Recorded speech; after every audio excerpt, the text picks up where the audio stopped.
Hi നമസ്കാരം. എല്ലാവർക്കും സേവാമന്ത്ര ചാനലിൻ്റെ പുതിയൊരു അധ്യായത്തിലേക്ക് സ്വാഗതം.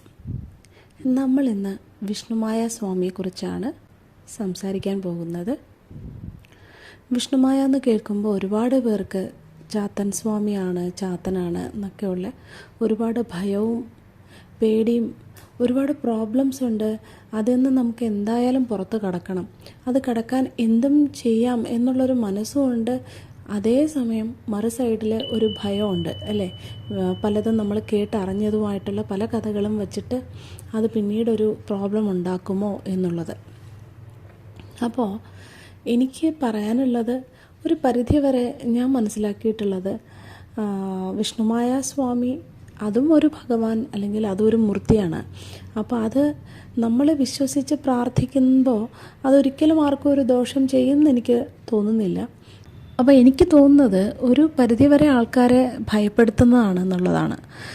ഇതിങ്ങനെ നമ്മൾ പ്രാർത്ഥിച്ച ആൾക്കാർക്ക് അതിൻ്റെ റിസൾട്ടും കാര്യങ്ങളും ഒക്കെ വന്നു തുടങ്ങുമ്പോൾ ഇത് ഒരു ബിസിനസ് രീതിയിൽ നിൽക്കുന്ന കുറേ ആൾക്കാർക്ക് അതിൻ്റെ കുറവ് വരുമല്ലോ. അപ്പോൾ അതിൻ്റെയൊക്കെ ബേസിൽ ഇങ്ങനെ പറഞ്ഞുണ്ടാക്കി അതിങ്ങനെ വന്നതാണോ എന്ന് എനിക്ക് സംശയമുണ്ട്. എൻ്റെ മാത്രം അഭിപ്രായമാണ് കേട്ടോ. ഒരു ഞാനും വളരെ ഭയപ്പാടോടുകൂടി തന്നെയാണ് ഇത് കണ്ടിരുന്നത്. ചെയ്യാൻ താല്പര്യമുണ്ടെങ്കിലും ഒരു മടിയുണ്ടായിരുന്നു ഒരു സൈഡിൽ. പക്ഷേ ഒരു വല്ലാത്തൊരു സിറ്റുവേഷൻ ലൈഫിൽ വന്നു. അപ്പോൾ അവിടെ എന്തോ റിസ്ക്കും എടുക്കാൻ ഞാൻ തയ്യാറായിരുന്നു. എന്തായാലും നോക്കാം എന്നൊരു രീതിയിൽ ഭഗവാനെ പ്രാർത്ഥിച്ചതാണ്. ആ സമയത്ത് ആ രീതിയിൽ തന്നെ എൻ്റെ കൂടെ നിന്നു, എന്നെ കാത്തു എന്നുള്ളതാണ് എൻ്റെ അനുഭവം. ഇതെൻ്റെ അനുഭവം തന്നെയാണ് കേട്ടോ. ഞാൻ ആ ഭയം വിട്ട്, എന്തായാലും ഒരു മൂർത്തിയാണല്ലോ, അപ്പോൾ എന്തായാലും നോക്കാമെന്നുള്ള രീതിയിൽ ഞാൻ വിശ്വസിച്ച് പ്രാർത്ഥിച്ചു. ഞാൻ അഭയം തേടി, അതിനുള്ള ഒരു ഫലം എനിക്കുണ്ടായി. നല്ലൊരു റിസൾട്ട് അതിലൂടെ എനിക്ക് ലഭിച്ചു എന്ന് തന്നെ പറയാം. ഒരു ചെറിയ ആളിൽ നിന്ന് കിട്ടിയ ഒരു ചെറിയ അറിവായിരുന്നു. പക്ഷേ അതിലൂടെ നമുക്ക് അത്രയും ഒരു ഗുണം കിട്ടിയിട്ടുണ്ടെങ്കിൽ അതൊരു വിശ്വാസത്തിൻ്റെയും കൂടെ ബേസിലാണ് കേട്ടോ.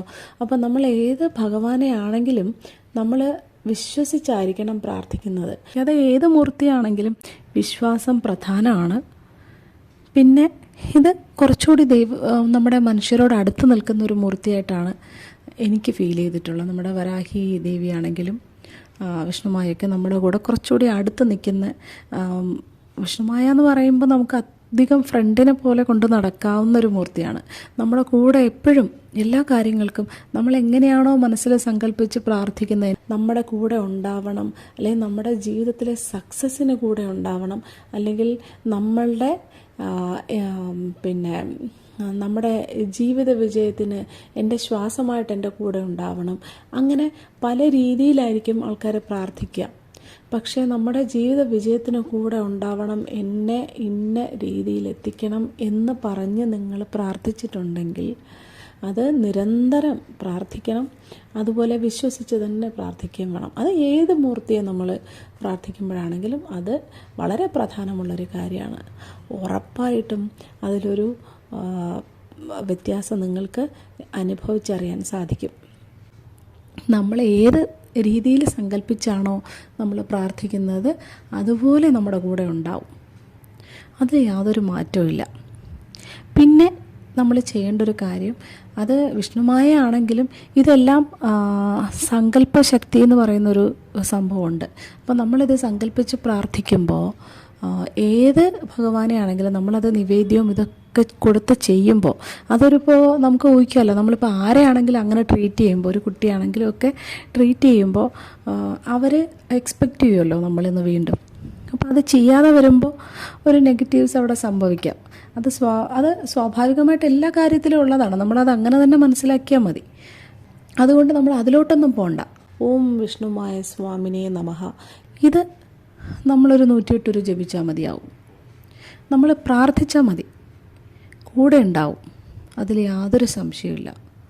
പിന്നെ നിങ്ങൾക്ക് വേണമെന്നുണ്ടെങ്കിൽ വളരെ പവർഫുള്ളായിട്ടുള്ള 41 നാമങ്ങളടങ്ങിയ നാമാവലി വിഷ്ണുമായ സ്വാമിയുടെ ആവശ്യക്കാർ നിങ്ങൾ കമൻറ്റ് ബോക്സിൽ പറയുകയാണെങ്കിൽ നമുക്കത് ചെയ്യാം. പിന്നെ കൂടുതലായിട്ട് എന്തെങ്കിലും അറിയണമെങ്കിലും നിങ്ങൾക്ക് കമൻറ്റ് ബോക്സിൽ ചോദിച്ചാൽ മതിയാവും. അപ്പം എല്ലാവർക്കും ആയുരാരോഗ്യ സൗഖ്യവും എല്ലാ നന്മകളും നേർന്നുകൊണ്ട് നന്ദി, നമസ്കാരം.